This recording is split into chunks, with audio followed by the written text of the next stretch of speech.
Mami, good morning. So ngayon lang ako nakabalik dito sa YT na naman. Ayan, laging nawawala na lang dito sa YT. Ito kasi meron akong i-share sa inyo na kwento. Okay? So para din to sa makakapanood na kung ngayon ay nag-iisa yung tindahan mo diyan sa sa pwesto mo, sa lugar nyo, sa street nyo, yan. Kung nag-iisa yung store nyo ngayon, huwag kayo masyadong pakampante. Kasi balang araw, kakaroon kayo ng katabing tindahan or katapat na tindahan. Tapos, minsan ang itatapat sa inyo, mas maganda pa, yung talagang mas convenient pa. Convenient kasi kunwari, pwedeng pumasok sa kanya sa store yung mga customer. Tapos kung ikaw ay old style naman ang inyong tindahan, yung inaabot lang natin sa ating customer, yung kanilang binibili, ganon. So kapag tinapatan kayo ngayon ng medyo modern, yung parang papasok na yung tumor, yung ganyan sa tindahan, so yung customer na yung mamimili, ganon. Huwag kayo masyadong pakampante na hindi kayo tatapatan or magkakaroon kayo ng tindahan. So hanggat kayo pa lang dyan sa pwesto nyo, sa street nyo, pakikisama talaga ng maganda sa customer yung kailangan natin. Kasi once na magkaroon tayo ng mga kompetensya na, yung mga katapat na tindahan or sa gilid, ganyan, magkakaroon na tayo ng kapitbahay na tindahan, ganon. So, yung customer pala talaga, ngayon ko lang napatunayan na yung customer pala talaga, kahit bago yan, magtatry lang sila ng bago, pero babalik pa rin yan sa'yo. Kasi inaano na nila yung tiwala nila sa'yo, yung ay, napuputol tayo dahil may bumili. So, ayun, kailangan pala talaga, meron kang sa customer mo. Dapat talaga pag nag-open ka ng tindahan, mahaba yung pasensya mo, tapos yung pakikisama mo sa customer. As long as yung pakikisama mo sa customer, yung hindi naman masyadong pakikisama kasi mauutangan ka rin. Sabi nga nila mag-ano ka rin, magtira. Ako kasi talaga ay nakikisama pero hindi talaga ako nagpapautang talaga. So pwede naman yan mangyari, no? Kasi kapag yung customer sinanay mo rin ng utang, ganyan, sa'yo yung punta, utang, tapos iba yung bili. Masasanay kasi yan sila sa'yo na, ay si ganito nagpapautang, ganyan. So ako talaga, bahala yan, hindi talaga ako nagpapautang. Or, pwedeng magkulang, pero pag bibili talaga siya, inaano ko talaga na may kulang siya. Ganun. Pero hindi palagi dapat. So ayun na, kwento ko sa inyo yung experience ko. Diba nung siguro naka-vlog na ako na meron na nga tumapat sa akin na tindahan. So kung mapapanood niya to, okay lang naman yan kasi lahat naman tayo pwedeng magnegosyo, no? Lahat naman tayo pwedeng magnegosyo dahil lahat tayo ay kumakain. So, dapat wala tayong masama sa natin, sa katapat natin or sa gilid natin ng mga tindahan. Wala tayong samaan ng loob kasi lahat tayo ay kumakain, bumibili din tayo ng ating pangangailangan. So, lahat tayo pwedeng magnegosyo, ganon.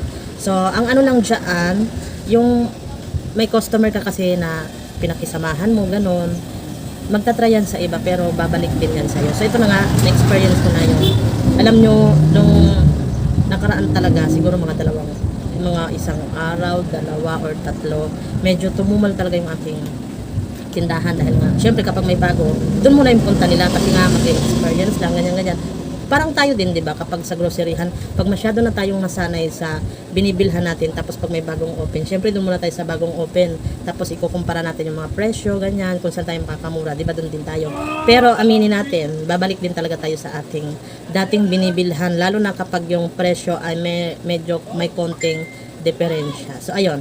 Tapos, ang ko din, kaya bumabalik din ako, kumari sa sample ko na ng sarili ko, yung nakasanayan ko na, yung turing sa'yo is, yung parang kakilala na talaga, tapos alam na kung ano yung kailangan mo, ganyan. So, bumabalik ako talaga sa aking nakasanayang wholesaler or groceryhan. So, ganun din yung ating mga suki, no? So, hayaan lang natin sila kung saan sila, ganyan, experience, ganyan. Pero alam nyo, akala ko talaga noon na masisiro na talaga yung aking benta. Pero hanggat may bumibili ng 1, 2, 3, 5, ibig sabihin, nun, ka talaga ng customer mo. Masyado na silang sa'yo, yung parang napamahal na sila sa store mo. Ganon. Kaya hindi ko sinuko. Alam nyo, minsan lang kasi talaga akong mag-share ng mga problema ko kasi sa Mr. naman, wala naman akong problema. Yan, ganyan. Pero dito sa pagnenegosyo, hindi naman ako nagka-problema nung mag-umpisa ako 2015. So ngayon, nagkaroon ako ng normal na kasi sa atin yung may mga sa gilid natin ng mga tindahan, may mag-aano. Pero hindi talaga ako masanay na tapat. Ganon. So ngayon ay sanay na ako. Tapos na i-share ko yung yan talaga yung number 1 ng manunguna sa akin. So, sinare ko sa kapatid ng mister ko, yung pinayuhan ako, sabi, ba't ako magpo-close? Diba? Eh, hindi naman ako nangungupahan. Tapos yung iba nangungupahan. So, bakit? Anong rason? Diba? Yun yung ano niya, yun yung payo niya. So, parang, tapos nanonood ako nung kay Chinkitan ba yun? Yung parang sa negosyo, yung ganon. Pagpatuloy lang, hanggat may bumibili daw na dalawa or isa, ituloy mo lang. Ganyan. So ngayon, ano ko na bali, sanay na ako na meron akong sa gilid ng mga tindahan, meron sa tapat. Ang importante, may bumibili sa akin. So sa mga kagaya ko na naka-experience ng first time tinapatan, first time nagkaroon ng kapitbahay na tindahan, nako, huwag kayong sumuko. Hanggat nagtanim kayo ng pakikisama, ng maayos na pakikisama sa customer nyo noon, babalik yan sa inyo. Pero yung mga inaway nyo, hindi na talaga yung babalik. Pero yun nga, so nagpapasalamat ako sa aking mga suki na talaga namang bumabalik. And then meron din akong mga bagong customer. Kasi alam nyo kung bakit? Kapag wala doon sa katapat ko, syempre sa akin ang kita. Diba? So, may disadvantage din at saka advantage yung tinatawag na ganyan. Kasi, yun nga, mahahati na yung benta mo. Diba? So, yung kung dati ikaw lang dito mag-isa sa street nyo, mahahati na ngayon dahil meron na kayong kompetensya. Ang ganda lang doon, kapag wala siya, meron ka, edi sa'yo din ang punta. Kapag wala ka rin, na meron siya, doon din ang punta. Yun yung nakaganda. Ang importante lang talaga sa atin, mga sari-sari store, wag tayong magpapaubos ng mga fast moving na ginagamit ng ating kapitbahay para hindi sila lumipat sa iba. Ganon. Kapag napansin na wala, bili agad. Ganon.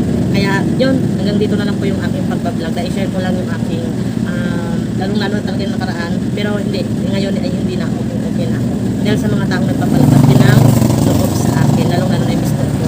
Diba? Hindi pwede yung nai-stress ka, madadami sa mister mo. Hindi pwede yun. Kawawa naman, pagod na nga sa trabaho. Pagdating stress ka pa. Diba? Hindi masaya yun. Kaya yun.